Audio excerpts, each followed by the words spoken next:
Interesting. It's time for Opinion Court. Let's get started. And exactly a week after the last edition of this program, at least 39 people have been killed on our roads. Join me on the magic wall. Let's take a look at some of the places where we saw this wanton loss of life. On the 6th of March in 2014, 5 children were killed. That was on the Eldoret-Webuye Road. On the 9th, I beg your pardon, of this month, 12 passengers, they died at the Salga-Nakuru Eldoret Road. And of course, on the 11th, 15 passengers, that was at the Nandi Hills Chemilil Road. Also on Monday, 7 people died in Machakos County. Now, the horrors that are being witnessed on our roads is in spite of the new tough rules on public transport, including restrictions on night travel, limiting of working hours on PSV drivers to minimize fatigue, the introduction of tamper-proof speed governors, and the banning of cargo carriers on the roofs of long-distance buses. The government has also reintroduced, as you well know, the alco-blow on our roads to discourage drink driving amid other various road safety campaigns. So my question now to my panel this evening, and I'll begin with you, Lee. Why are we still seeing this kind of deaths happening? Thank you. And I must say that first we would want to say that the issue of road safety is really not just a government project. It's a project that must be owned by everybody, the media and ourselves, and the responsibility ultimately is on you as a road user, be you the driver or the ordinary passenger. But I also want to say that despite the accidents as you have tabulated them there, the reality is that if you compare the same period last year from January, 1st of January to about last night, midnight, the decline is at about 26% from the same period last year. So it's unfortunate that these accidents have come, but I think what we've also adopted is for every accident that comes, we want to bisect it and understand why did it come. And it is for that reason that 2 days ago we went to Salga, where we had this truck coming down and lost control, and 12 people died on the spot. And what we want to ask is, we do not want to have permanent black spots where we say, as you approach this bridge, there's a black spot. Why can't we correct it? So the moment you say there's a black spot, it means there's a problem. So we are going to embark on a massive black spot improvement program so that now areas that are perceived or actually have a problem are corrected. And again, if you look at the accident that we had around Machakos, was a truck that got spoiled. It was on the road, and then it's not properly marked. And therefore, at night when other vehicles are coming, the visibility is poor, and when they saw the vehicle, it was a bit late, and by trying to swerve, they hit the other oncoming vehicle. So again, we have been trying to emphasize that you must carry your triangle, your lifesaver, because with just that, it costs 200 shillings. You would have saved all the Kenyans who died at that particular incident. So I think what you're trying to say is that it's about behavior change. It's about people appreciating that they all have a role in terms of making our roads safer, and we do not expect magical results overnight. This is just like the HIV campaign that has been going on for many years, and for the first quarter to say we're at about 26% reduction than last year, we know it could be better. But you're happy at where we are, and we're going to put more measures to ensure that it gets better than it is now. All right, just before I open it up to our panel, from the authorities' perspective, are you able to tell us what the perhaps top 5 leading causes of road accidents are? Okay. First, it's good to say that you have human causes, those that are caused by human judgment and error for that matter. They cause about 80% of the accidents. And that is about fatigue, which is why we are trying to minimize fatigue, especially for the PSV drivers. And then secondly is overspeeding. Anytime you are at a speed higher than the recommended speed, anything can happen. And then thirdly is recklessness on the road. And then for the heavy commercial vehicles, the most rampant cause is when they are going downhill, they want to save on fuel. So they put their vehicle on free, so it's not consuming any fuel, and they go down. And when the vehicle is on free, what you call freewheeling, the brakes cannot be efficient. And therefore, when they have to stop suddenly, you have a big problem. And then, of course, lastly is vehicles that have actually have a mechanical problem. They are on the road, they have stalled, and they are not properly marked. So these are all issues that we can be able to address. And that's why we're saying 80% of our accidents are actually caused by human causes. And this is what you're trying to address through some of the interventions that you have already highlighted. All right, let me bring in Professor Kisiangani. Do you feel that the regulations that have been put in place so far are tough enough, perhaps, to act as a deterrent? I think the people who think that regulations alone will stop accidents have missed the point. And the Mheshimiwa probably should consider what I'm about to say. This country, our republic, is one whole mass patient. It's a patient who is sick and requires treatment. Where you look at the people who cause accidents, some of the mistakes that are made, people look like they are just walking into a suicide trap. Drivers, patients who know that, passengers who know that the vehicles are full and they still board them. And then despite the changes that, the warnings that are made, they just walk into it. So you need to look at it in a bigger perspective. This mass patient called Kenya, what is he or she suffering from? The first part of the suffering is that beaten by poverty. Poverty levels are very high, beaten by bad leadership in this country for a very, very long time, beaten by the effects of failed institutions. They project those deformities by acting in a suicidal manner. And everybody, including those who cause accidents and those who are victims of accidents, have a share of this suicidal behavior. So the first thing is to go back to the things that cause these deformities, and then admit these patients to a hospital that corrects leadership, a hospital that corrects the problems of failed institutions. And when we finish that, we shall know that mentally they have already a problem, they are maladjusted because of these problems, and then we admit them to a psychological clinic to counsel them for these deformities that had made them act in a suicidal way. And when we do that, we heal the nation, and the people will find themselves more human. I think, in my estimation, Anne and my colleagues, probably 75% of the Kenyan people are not human. In fact, we lost... Are not human? Yes, we have lost our human characteristics. We are not human. In fact, only 15 to probably 20% of every individual in this country is human. We lost these characteristics because of the problems of bad leadership. We have deformities which we must correct before we come to the actual rules that we are putting in place. Just putting the rules, tomorrow they will be broken. That is the first thing, and I have spent some time on that to just explain that we need expert indulgence in this. The second thing, you look at the police. We have been told so many stories about the police. The police know. In fact, when you talk to them, they will tell you that we know that we are risking our job, but we have to eat. When the police start looking for more money on the roads, and they think that is that they are, portraying a different problem. The problem of low salaries about this society. They don't think they're getting enough, and even if they pressurize the government is not going to give them enough. So they vent their anger on the roads. Public transport, Mheshimiwa and my colleagues, must go back to government. Government must take on public transport. It will save half of these problems that we are facing. So in a nutshell, I'm saying that the country needs total healing. It is a patient.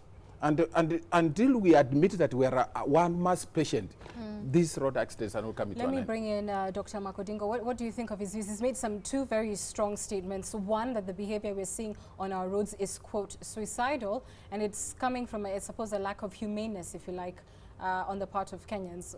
What are your thoughts?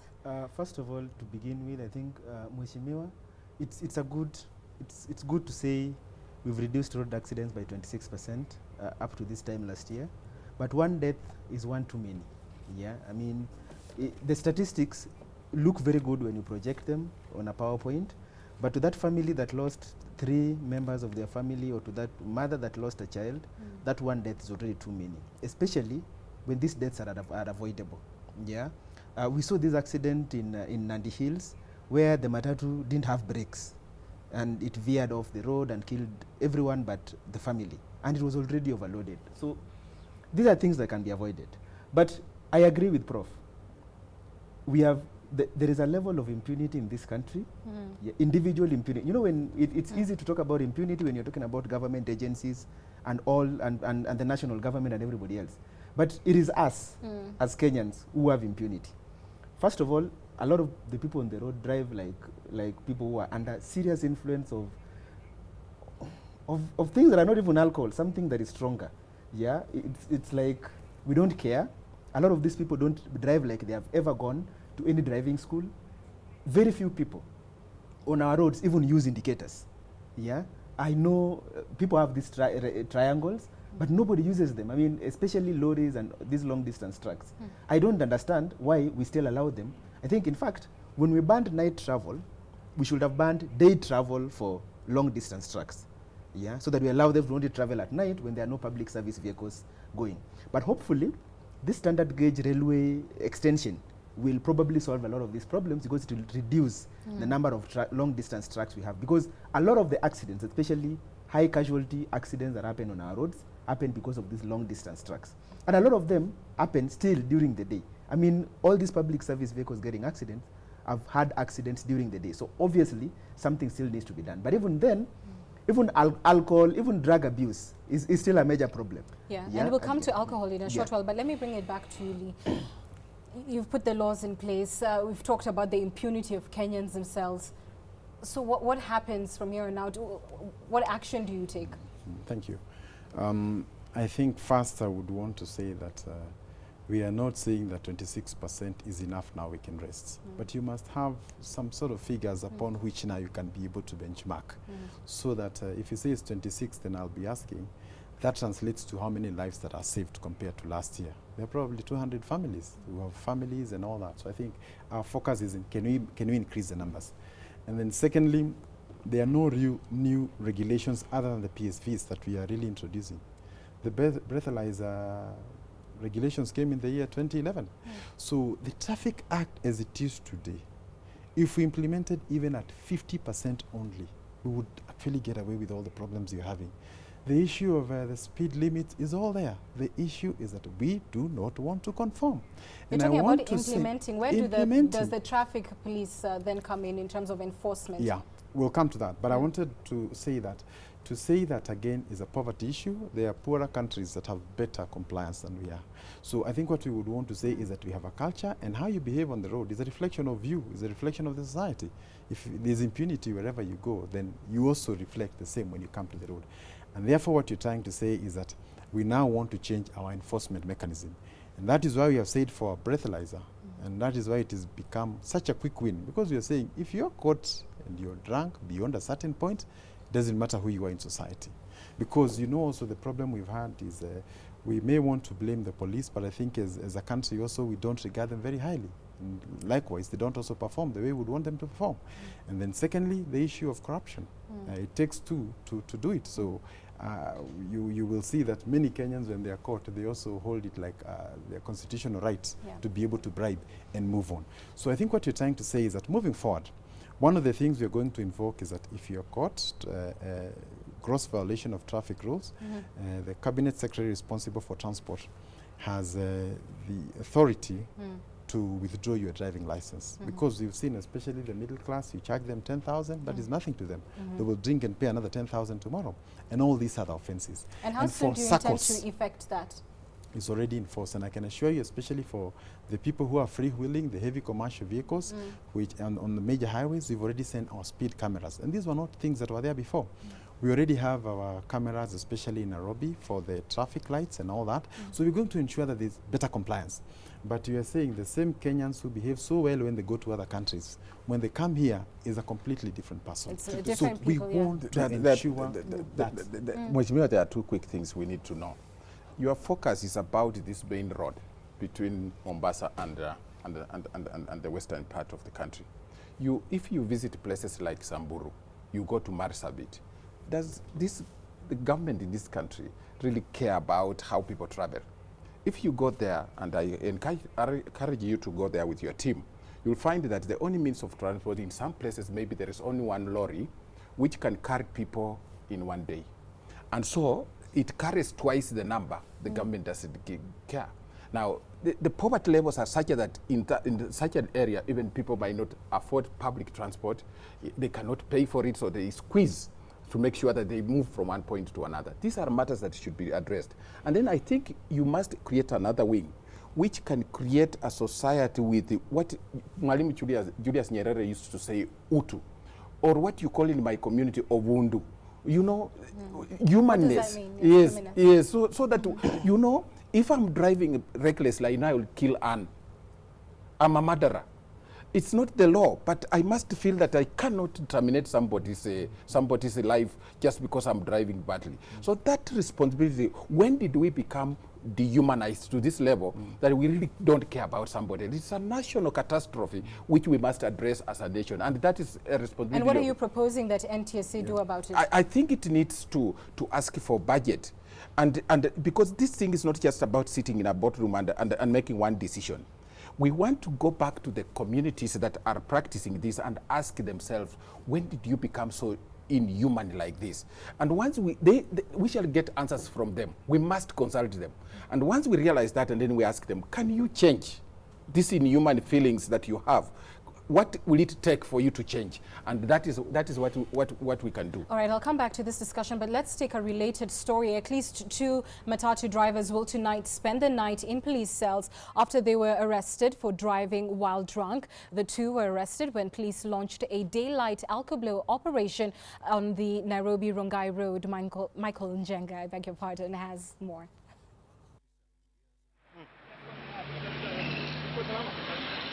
We are all used to such kind of scenes as drivers are nabbed at night by police officers for drinking and driving.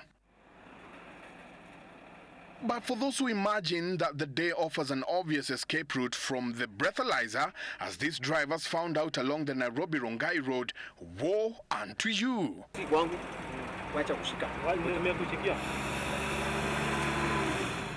Perhaps too shocked by this harsh discovery, one of the drivers who was flagged down and ordered to blow into the breathalyzer ended acting in almost comically. The driver tried to negotiate with the police, arguing that the alco-blow was recording his last night's drink, an argument that fell on deaf ears. But he was not alone. His counterpart, who was also high on alcohol, did not know what to do when the police pounced on him.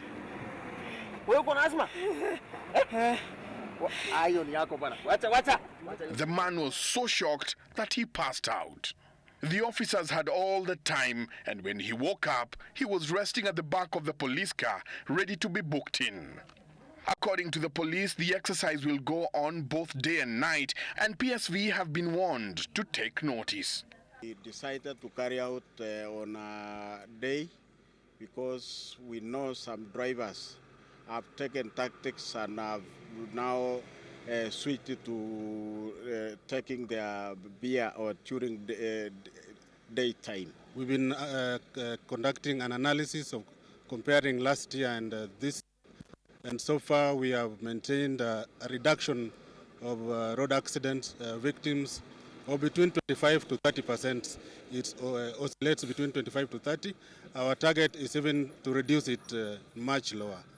Police officers have been carrying out the exercise at night on major roads within Nairobi, but have now changed their tactics and are promising to carry out spontaneous checks both day and night to tame drunken driving. Last week, 7 drivers were nabbed along Mlolongo for driving while drunk during the day. So whatever time you choose for your drink, remember the men and women in blue are watching, and you never know when they will strike. Michael Njenga, Citizen TV, Nairobi.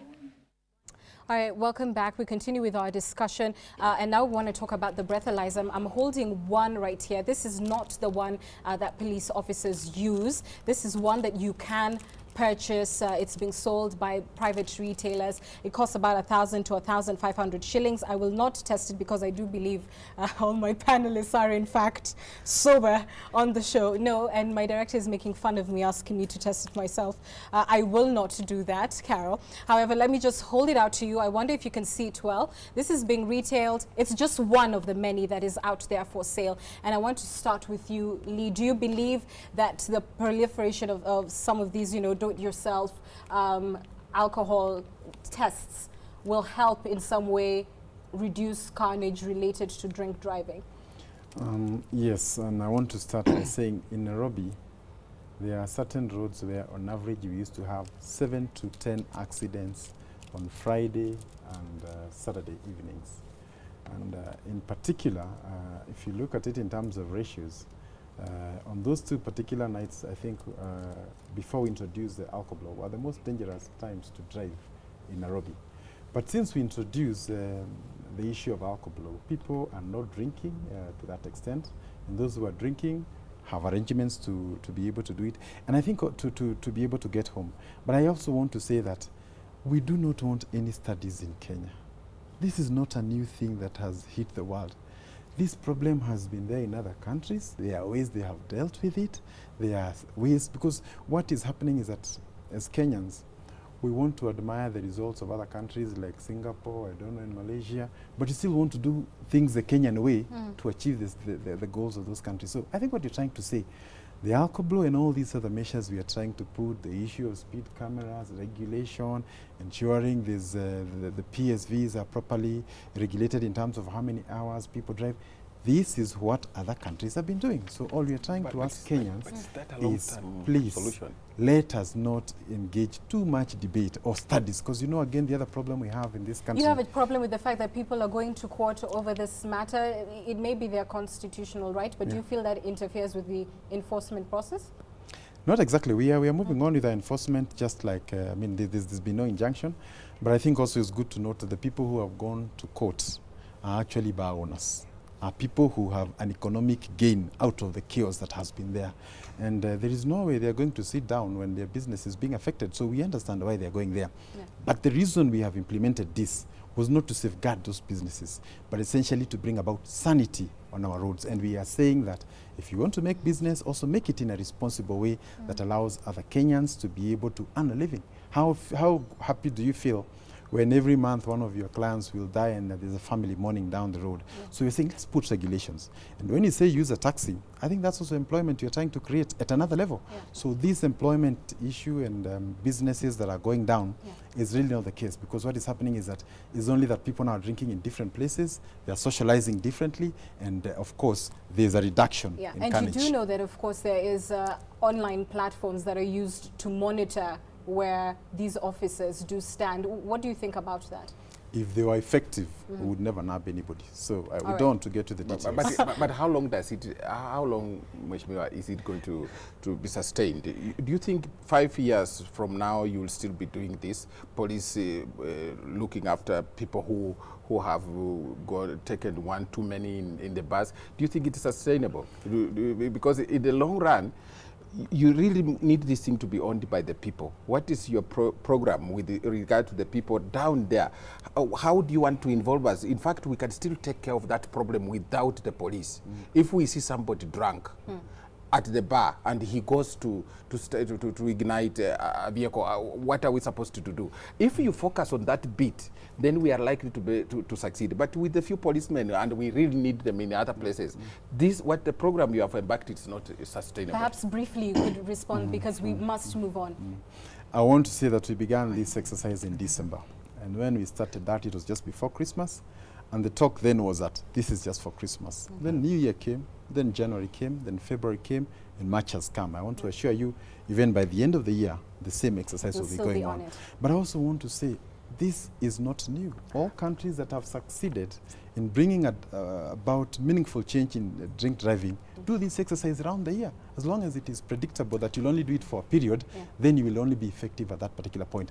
But also to conclude by saying, it is also irresponsible of you to sell 20 beers to a person, they drink, and from there you see them going to drive. So I think also we are saying the beer manufacturers and all of us must also be responsible to be able to tell your customer that beyond this limit, I'll not even sell to you. All right, we must really end it there. We're going to take a short break, and when we return, we're going to discuss education. You have, of course, seen widely reported in the dailies, schools being seen to be complicit in cheating.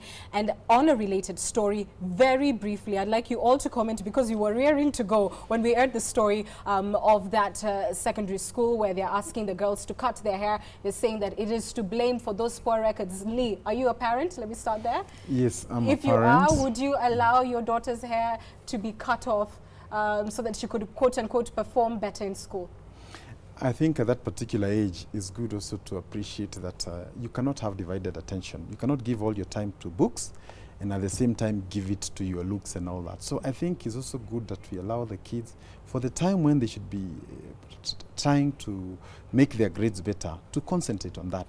And then thereafter, after Form 4, I'm sure the hair will grow. Allow me to probe Let a it little grow. further. Do you have a daughter? Oh, yes. Oh my. I wonder if she's watching. That hair may go, Professor, quickly to you. What do you think? I'll actually surprise you. I have a very beautiful daughter, but what I would like her to do, if that is the problem, she wants to have her hair, she can have her hair, but arrangements should be made in school. If the boys are waking up, for example, at 5 o'clock, the girls should wake up at 4 to make their hair. It is a question of management of time, which is a problem. And if time is managed well, I think the principal is getting it wrong. He should just discuss with the girls, how much time can we give you? They must sacrifice some time so that they don't interfere with the school routine. All right. Makodingo, do you have a daughter? Let's start there. I know you're a parent. No, I don't. Okay, all right. Go ahead. That principal should be fired. Yeah, we saw some of the hair. It doesn't look like so much effort was put in that hair to begin with. I mean, hair has never been a reason for students to fail anywhere. I mean, I went to medical school with a lot of beautiful women with long hair, and they were still brilliant doctors. So that principal should be fired. All right, those are his views, I assure you, and not, of course, of Opinion Court. We're taking a short break. I'll be back with more news after this. Please don't go too far. Thanks for staying with us.